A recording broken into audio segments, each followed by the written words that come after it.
Qarabağ səmasında dalğalanan bayraq, igidlərin qanı ilə boyanan torpağın azadlıq nəğməsidir. Şəhidlərin səsi dağlarda əks səda verdi. Zəfərin ayaq səsləri Şuşaya qədər yüksəldi. 44 gün ərzində xalq yumruq kimi birləşdi, tarix yeni bir qəhrəmanlıq səlnaməsi yazdı. Bu tarixi yazan qəhrəmanlarımızdan biri də kapitan Zeynalov Tural Ruslanoğludur.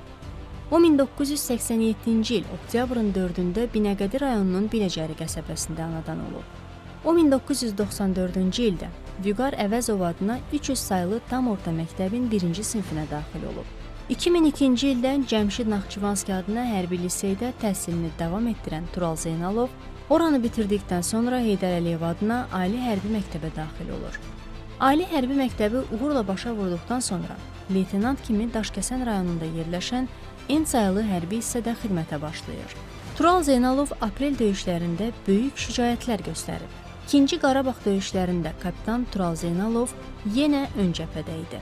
O, Füzulinin azadlığı uğrunda gedən şiddətli döyüşlərdə böyük qəhrəmanlıq göstərir. Tural Zeynalov oktyabrın 11-də Füzuli rayonunda şəhid olur.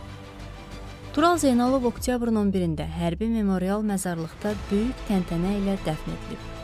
Ailəli idi, 2 övladı yadigar qalıb.